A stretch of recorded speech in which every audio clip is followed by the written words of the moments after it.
realizar mais uma leitura do Livro dos Espíritos na tarde de hoje. Obrigada por vocês estarem aqui, por estarem assistindo esse vídeo, se dando a oportunidade de ter uma leitura de um conteúdo muito bom para o seu crescimento, para a sua melhora. E espero que essa leitura possa fazer bem a você e a todos que vocês puderem repassar, aos seus amigos, a sua família. Que você tenha uma ótima quarta-feira e uma semana muito boa. Então hoje nós vamos abrir aqui e fala sobre, aqui no online eu não consigo ver qual o capítulo, é o item 7, mas eu não consigo ver qual o capítulo que a gente está lendo. Fala do homem que considera sua razão infalível está bem próximo do erro. Aqueles cujas ideias são as mais falsas apoiam-se em sua própria razão, e é em virtude disso que rejeitam tudo que lhes parece impossível. Aqueles que outrora reagiram contra as admiráveis descobertas de que a humanidade se orgulha, apelaram a esse juiz para rejeitá-las. Aquilo que chamamos razão é muitas vezes orgulho disfarçado. Qualquer um que se julgue infalível está se colocando como igual a Deus. Portanto, dirigimo-nos àqueles que são sensatos o suficiente para duvidar daquilo que não viram, mas que, julgando o futuro pelo passado, não acreditam que o homem já tenha chegado ao seu apogeu e tampouco que a natureza lhe tenha virado a última página de seu livro.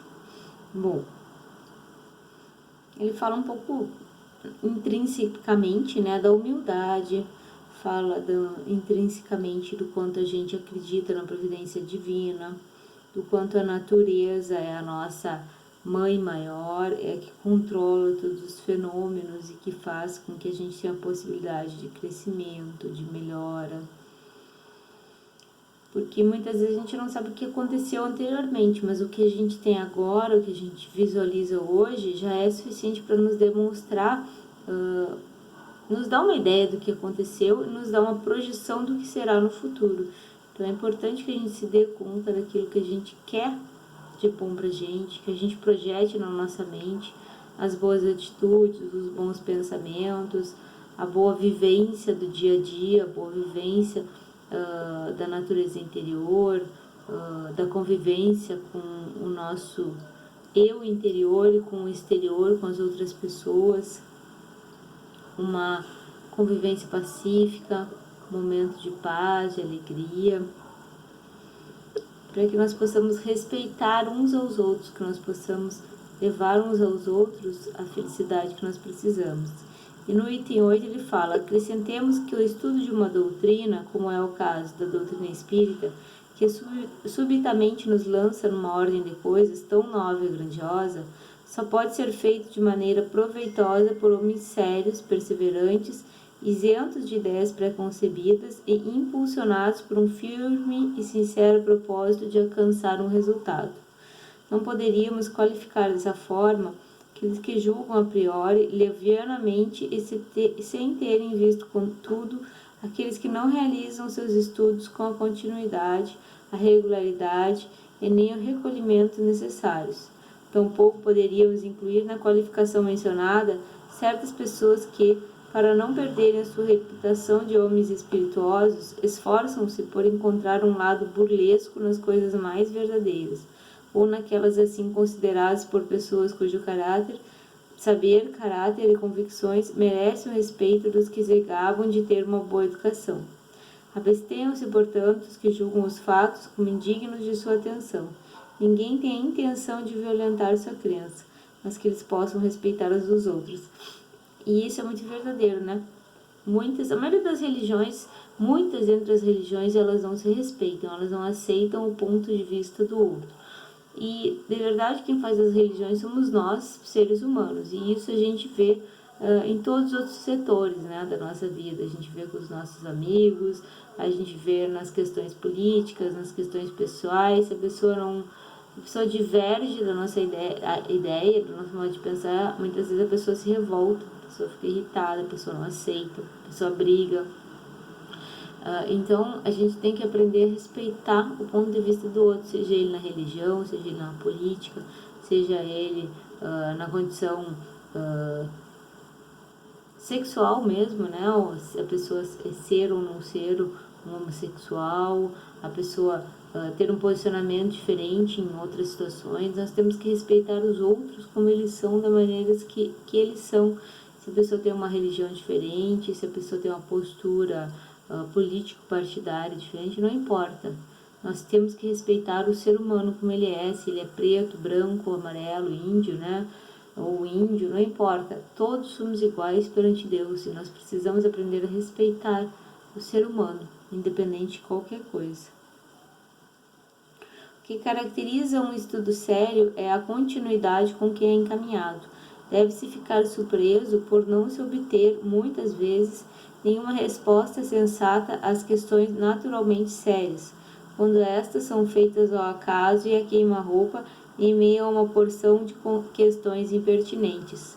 Além do mais, uma questão muitas vezes tem tal complexidade que, para que seja esclarecida, exige questões preliminares ou complementares. Todo aquele que deseja adquirir um saber deve fazer disso um estudo metódico, começando pelo começo e seguindo o encadeamento e desenvolvimento das ideias. Aquele que dirige a um sábio, ao acaso, uma pergunta sobre uma ciência da qual ignora as noções básicas, terá avançado mais? Não, óbvio que não. Então, isso é uma coisa bem básica. Se a gente quer aprender algo, a gente tem que estudar. Se a gente vai estudar, a gente tem que estudar, vai aprender matemática, primeiro tem que aprender a somar, dividir, a diminuir, para depois fazer contas mais complexas. É para tudo é assim.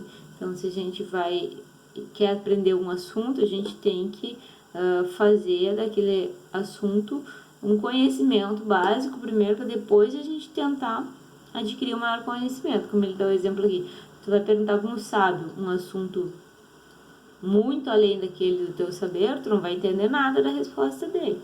Provavelmente ele nem vai entender a tua pergunta, né? O teu conhecimento está muito aquém do conhecimento dele. Então, se a gente quer aprender alguma coisa, a gente tem que estudar desde o básico. E essa é uma das maiores diretrizes da doutrina espírita, né? Estudai. Né? Conhecereis a verdade te libertará, já dizia Cristo. Então, se desejamos aprender com eles, devemos instruir-nos em sua escola, porém, assim como ocorre entre nós, é preciso escolher os professores e trabalhar com assiduidade. Dissemos que os espíritos superiores só comparecem às reuniões sérias e principalmente aquelas em que reina uma perfeita comunhão de pensamentos e de sentimentos voltados para o bem. A leviandade e as questões supérfluas os afastam da mesma forma que entre os homens afastam as pessoas sensatas. Então o campo fica livre para a multidão de espíritos mentirosos e frívolos, sempre espreita de ocasiões para zombarem e se divertirem à nossa custa. Numa reunião dessas, no que se transforma uma pergunta séria, ela seria respondida, mas por quem? Seria o mesmo que, em meio a um grupo de gaiatos, fossem feitas perguntas como o que é a alma, o que é a morte. Eles não iriam alcançar, eles não iriam ter condições de responder a pergunta. E outras recreativas. Se desejas respostas sérias, sê tu mesmo sério, em toda a extensão do termo, e ajusta-te a todas as condições necessárias. Só então obterás grandes coisas. Além disso, sê esforçado e perseverante em teus estudos, pois sem isso os espíritos superiores te abandonam, assim como faz um professor com os alunos negligentes. Então, de verdade, toda essa possibilidade de aprendizado, de crescimento, ela nos traz a possibilidade de nós crescermos e sermos seres humanos melhores e mais felizes. E é isso que importa. É esse crescimento, essa vontade, essa paz, essa plenitude que nós devemos buscar como seres encarnados, como espíritos que estamos aqui vivendo, crescendo, buscando a nossa melhor. É esse sempre que deve ser o nosso objetivo, a busca do processo evolutivo, a busca da melhor. Então, meus amigos, seria essa palavra que a gente tinha para hoje. Eu espero que essa leitura sirva para você de alguma forma, que ela lhe traga alguma coisa boa, uma reflexão, que ela seja extensiva a outras pessoas, que você tenha uma ótima semana ainda, que essas dificuldades todas que estamos vivendo nesse momento, elas vão passar. O que importa é nós nos tornarmos seres humanos melhores, sermos pessoas mais fortes, vencermos esses desafios, assim como quando a gente estuda, a gente vai fazer uma prova, passar por uma outra série, nós estamos nesse momento fazendo uma prova para continuar nessa caminhada aqui no planeta terreno. Eu espero que cada um de vocês saiba aproveitar bem esse momento, utilize o melhor do momento que você tem para o seu estudo e que vocês cresçam espiritualmente sempre. Que a luz do nosso Senhor Jesus Cristo derrame sobre cada um de vós muita luz, muito amor e muita paz. Que vocês tenham muita luz e uma ótima semana. Um beijo no coração.